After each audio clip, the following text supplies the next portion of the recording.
दोस्तों, क्या आपने कभी सोचा है कि जिस पेट्रोल और डीजल से आपकी गाड़ी चलती है, जिस गैस से आपके घर का चूल्हा जलता है, अगर वह अचानक आना बंद हो जाए तो क्या होगा? सोचिए जरा। अगर रातों रात दुनिया में हाहाकार मच जाए और बड़े बड़े देशों की सांसें अटक जाए, तो कैसा मंजर होगा? आज हम इसी लेटेस्ट न्यूज पर बात करने वाले हैं। ईरान ने समंदर में कुछ ऐसा कर दिया है जिसने पूरी दुनिया की धड़कनें बढ़ा दी हैं। लेकिन दोस्तों, पिक्चर अभी बाकी है। इस पूरे ग्लोबल टेंशन के बीच हमारे अपने देश भारत ने प्रधानमंत्री मोदी जी के नेतृत्व में एक ऐसा टॉप सीक्रेट मास्टर स्ट्रोक खेल दिया है। एक ऐसा ब्लूप्रिंट तैयार कर लिया है जिसे देखकर बड़े बड़े सुपर पावर देशों के पसीने छूट रहे हैं। हमारा भारत अब वो पुराना भारत नहीं रहा जो चुपचाप बैठकर तमाशा देखता था। आज का भारत समंदर की लहरों से लेकर जमीन के सीने तक अपनी ताकत का लोहा मनवा रहा है। क्या है पूरी खबर, सब कुछ बताएंगे आपको इस वीडियो में, तो आप इस वीडियो को पूरा आखिरी तक जरूर देखिएगा। लेकिन दोस्तों, आगे बढ़ने से पहले अगर आपको अपने देश पर गर्व है तो इस वीडियो को अभी लाइक करें और कमेंट बॉक्स में जय हिंद भारत माता की जय जरूर लिखें। और हाँ, अगर आपने अभी तक चैनल को सब्सक्राइब नहीं किया है तो तुरंत सब्सक्राइब बटन दबाएं और बेल आइकन ऑन कर लें।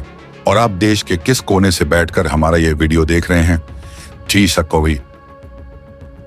अपने शहर का नाम जरूर लिखें। दोस्तों, आज के समय में अगर आप ग्लोबल मार्केट पर नजर डालेंगे तो हर तरफ सिर्फ एक ही चर्चा गूंज रही है। बड़े बड़े देशों के राष्ट्रपति भवन से लेकर शेयर बाजार के गलियारों तक हर कोई बस यही पूछ रहा है कि आखिर तेल कैसे आएगा, गैस कहां से आएगी। यह घबराहट बेवजह नहीं है। असल में जिस पुराने और मुख्य रास्ते से दुनिया भर का तेल आता है, जिसे हम हॉर्मोस जलद मरु मध्य या आम भाषा में हॉर्मोस स्ट्रेट कहते हैं, द्वय के ध्यान आरते देते हैं, वहां इस वक्त टेंशन ही टेंशन है। वहां हालात इतने खराब हो चुके हैं कि ऐसा लगता है जैसे किसी भी वक्त कोई बड़ा धमाका हो सकता है। ईरान ने वहां कुछ ऐसा शिकंजा कसने की कोशिश की है कि पूरी दुनिया की अर्थव्यवस्था का दम घुटने लगा है। अब आप सोच रहे होंगे कि आखिर यह हॉर्मोज स्ट्रेट है क्या भला? तो जरा आसान भाषा में समझिए। यह समंदर के बीच एक बहुत ही संकरा सा रास्ता है। एक पतली सी गली है जो फारस की खाड़ी को ओमान की खाड़ी से जोड़ती है।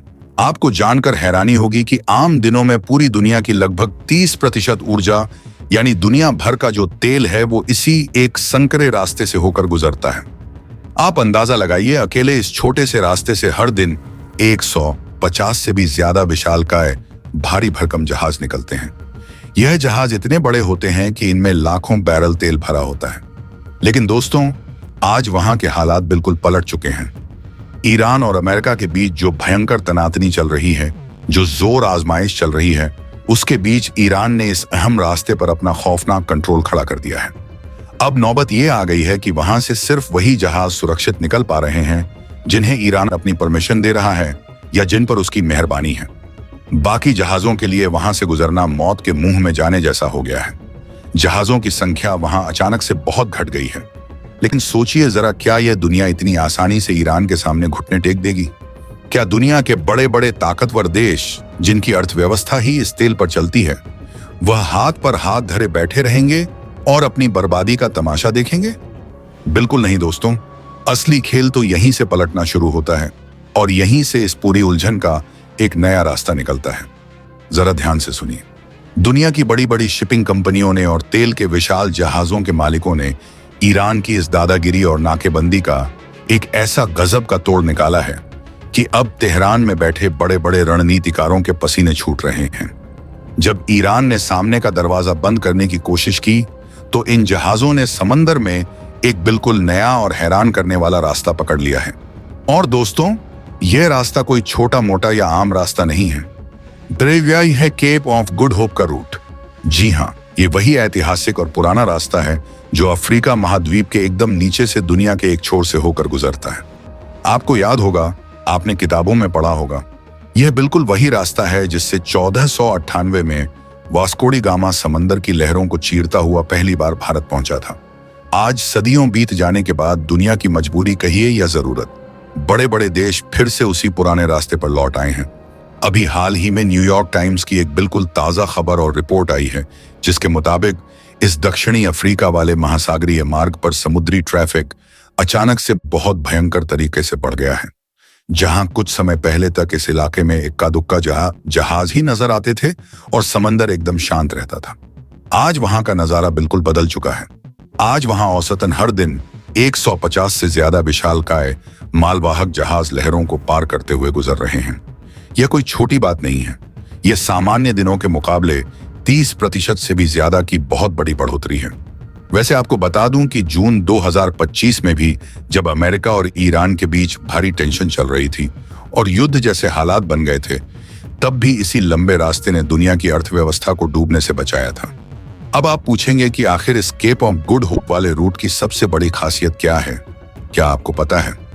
दोस्तों, इस रास्ते की सबसे अच्छी बात यह है कि यह ईरान की मिसाइलों और उसकी पहुंच से बहुत दूर है। यहां किसी प्रॉक्सी संगठन का कोई खौफ नहीं है। किसी भी आधुनिक मिसाइल या ड्रोन की रेंज इस सुदूर इलाके तक नहीं आती। यह एकदम खुला, अथाह और विशाल महासागर है, जहां कोई भी एक देश, चाहे वह कितना भी ताकतवर क्यों ना हो, पूरे रूट को ब्लॉक करने की या अपनी मनमानी करने की ताकत नहीं रखता। लेकिन दोस्तों, हर सिक्के के दो पहलू होते हैं। क्या यह केप ऑफ गुड होप वाला रास्ता एकदम परफेक्ट है? क्या इसमें सच में कोई दिक्कत या परेशानी नहीं है?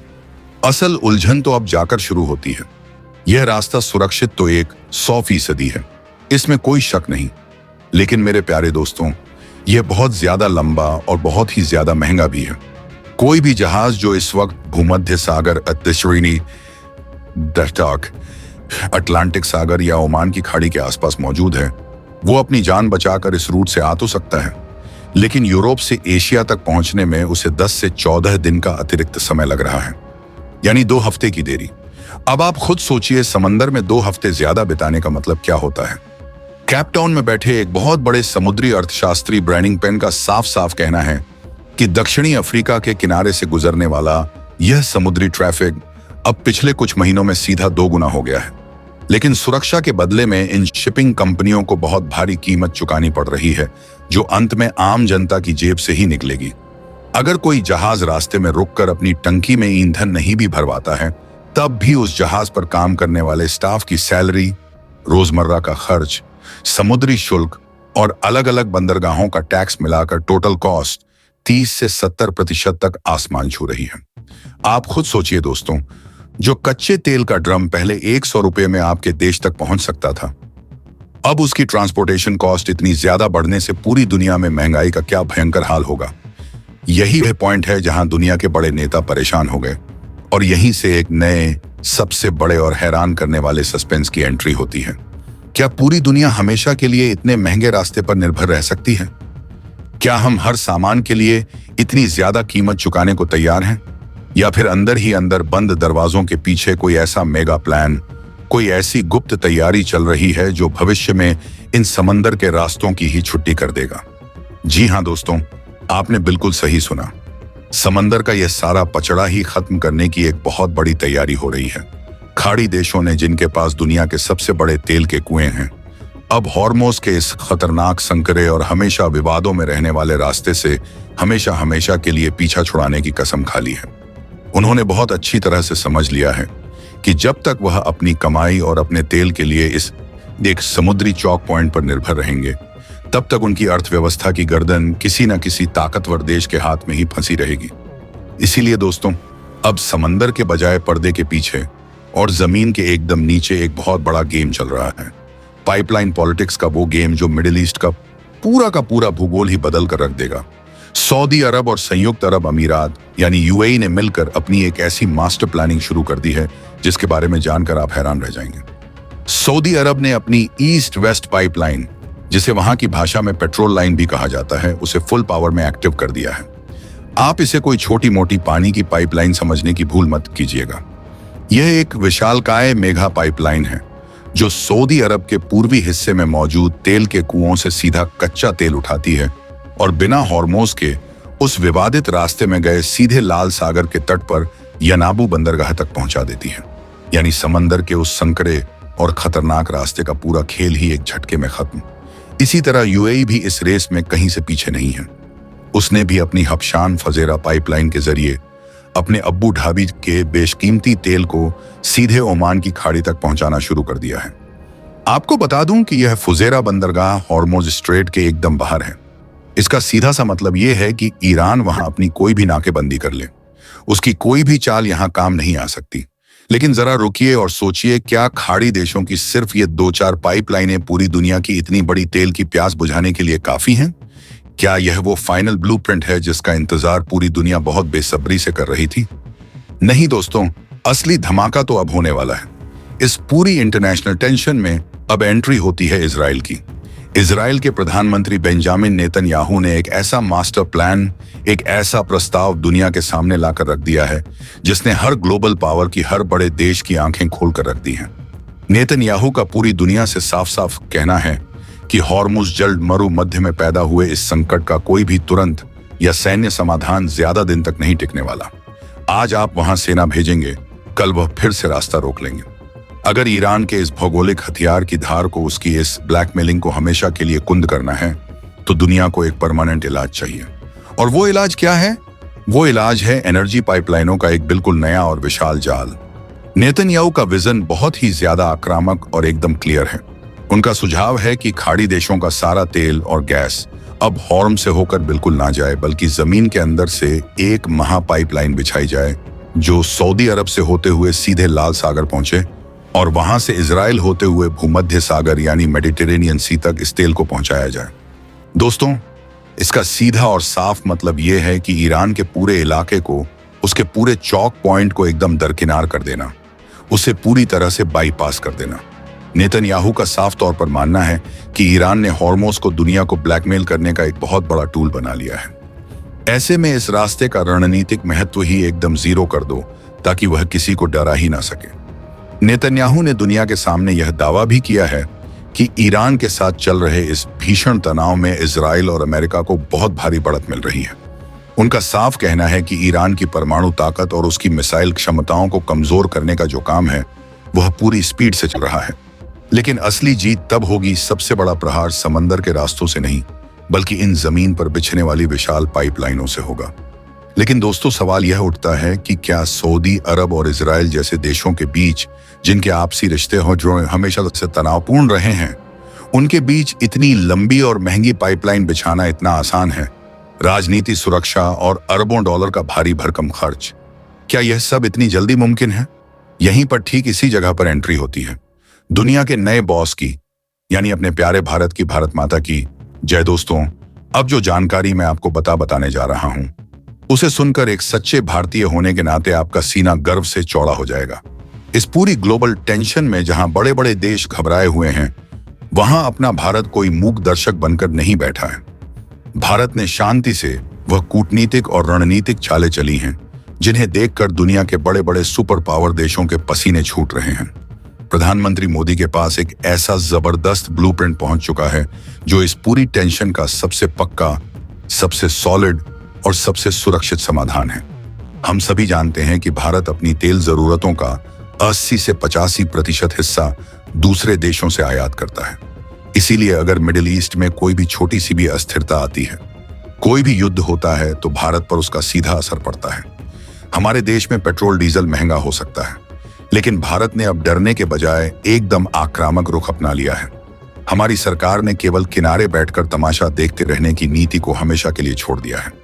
हमने सबसे पहला काम यह किया कि अपना इंपोर्ट बास्केट, यानी जिन देशों से हम तेल खरीदते थे, वो जरिया ही पूरी तरह से बदल डाला है। भारत ने हॉर्मोज की इस भयंकर टेंशन को भांपते हुए रूस से कच्चे तेल की खरीद में ऐसा बम्पर इजाफा किया, इतनी बड़ी मात्रा में तेल खरीदा कि पूरी दुनिया बस आंखें फाड़ कर देखती रह गई।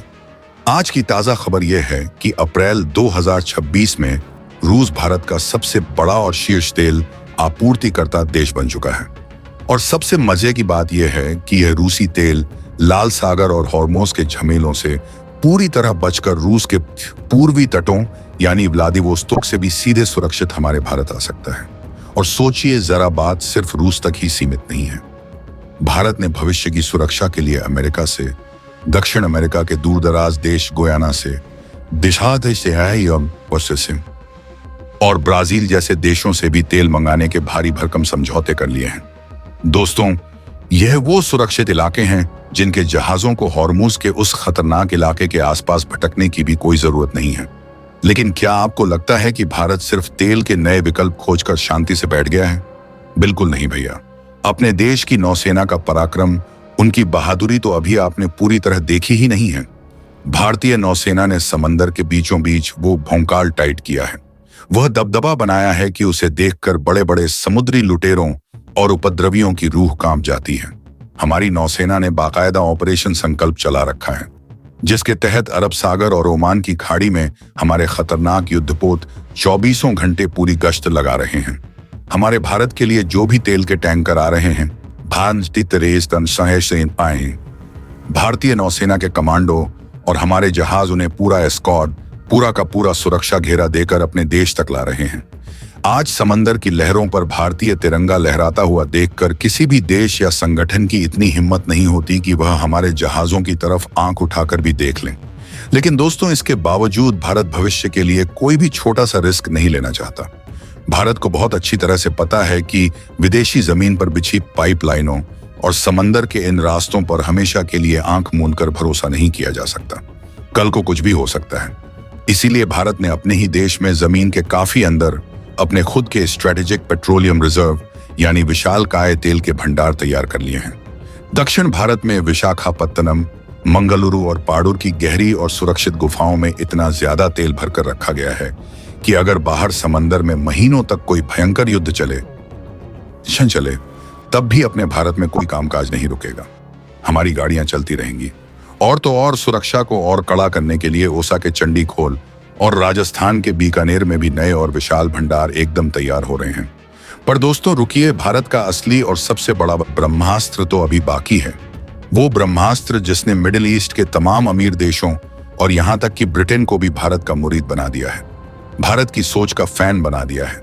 वह ब्रह्मास्त्र है IMIC कॉरिडोर। जी हाँ, पूरी दुनिया में मशहूर हो रहा India middle east Europe economic संगीत कॉरिडोर, जिसे शॉर्ट में IMIC कहते हैं। ये वो मास्टर स्ट्रोक है, वो गेम चेंजर महाप्र है जिसके बारे में आज हर तरफ हर देश में चर्चा हो रही है।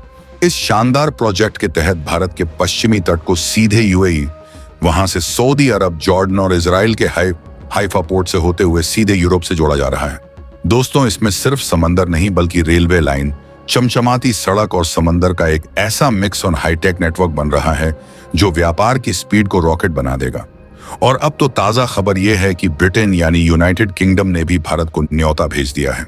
गुजारिश की है कि भैया हम भी इस शानदार प्रोजेक्ट में आपके साथ जुड़ना चाहते हैं। सोचिए जरा, एक वो वक्त था जब यही अंग्रेज हम पर राज करते थे, हमें गुलाम बनाकर रखा था।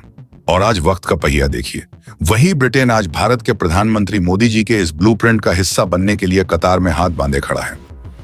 अगर भविष्य में खाड़ी देशों की वह अंडरग्राउंड पाइपलाइनें इस IMIC कॉरिडोर के साथ जुड़ गईं, तो फिर समझ लीजिए कि हॉर्मोज का पूरा चैप्टर ही हमेशा के लिए क्लोज हो जाएगा।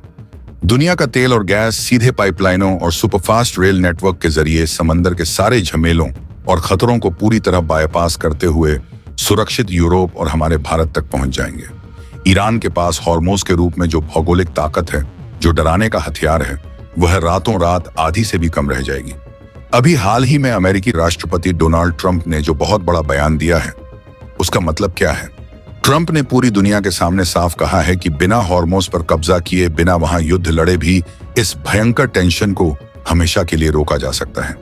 उनका सीधा और साफ इशारा इन्हीं ऑल्टरनेटिव रास्तों, इसी पाइपलाइन पॉलिटिक्स और केप ऑफ गुड होप जैसे सुरक्षित विकल्पों की तरफ है। दोस्तों, आज की दुनिया 1970 के दशक की तरह लाचार और मजबूर नहीं बैठी है कि कोई रास्ता रोके और हम भूखे मर जाएं। आज हमारे पास तकनीक है, पैसा है और भारत जैसा मजबूत नेतृत्व है। अगर आज कोई एक रास्ता ब्लॉक करने की कोशिश करेगा तो व्यापार और विकास पानी की तरह अपना नया रास्ता खुद बना लेगा। आज दुनिया की इकोनॉमी एक बहुत ही नाजुक मोड़ पर खड़ी है। हॉर्मोज में कोई भी रुकावट सिर्फ ऊर्जा का संकट नहीं है। अगर वहां से तेल रुकता है तो ट्रकों का डीजल रुकता है, हवाई जहाजों का एविएशन फ्यूल रुकता है। दुनिया में हर एक चीज की ट्रांसपोर्ट कॉस्ट यानी ढुलाई का खर्च बहुत ज्यादा बढ़ जाता है और इसका सीधा असर किसी नेता पर नहीं बल्कि एक आम इंसान की रसोई पर, आपके घर के बजट और आपकी गाड़ी के पेट्रोल टैंक पर पड़ता है। डलास फेडरल रिजर्व के ताजा आंकड़े हमें साफ साफ बताते हैं कि लॉजिस्टिक कॉस्ट यानी सामान मंगाने का खर्च बढ़ना सीधे तौर पर इन्फ्लेशन यानी भयानक महंगाई को न्योता देता है। इसीलिए दोस्तों, दुनिया भर के देश अब होशियार हो गए हैं और वह अपने प्लान बी को ही अपना प्लान ए बनाने में जी जान से जुट गए हैं, जिसमें भारत सबसे आगे खड़ा है। अगर आपको यह वीडियो पसंद आया हो, अगर आपको अपने भारतीय होने पर गर्व महसूस हुआ हो, तो इस वीडियो को तुरंत एक लाइक कर दें और अपने परिवार, अपने दोस्तों और हर एक हिंदुस्तानी के साथ इसे ज्यादा से ज्यादा शेयर करें, ताकि सबको हमारे देश की इस बढ़ती ताकत का पता चले। और ऐसे ही देश, दुनिया के सबसे सटीक, सबसे दमदार और लेटेस्ट अपडेट्स लगातार पाने के लिए हमारे चैनल को अभी सब्सक्राइब करें और बेल आइकन जरूर दबाएं। मिलते हैं आपसे अगले वीडियो में एक और सनसनीखेज खबर के साथ। तब तक के लिए अपना ख्याल रखें। जय हिंद।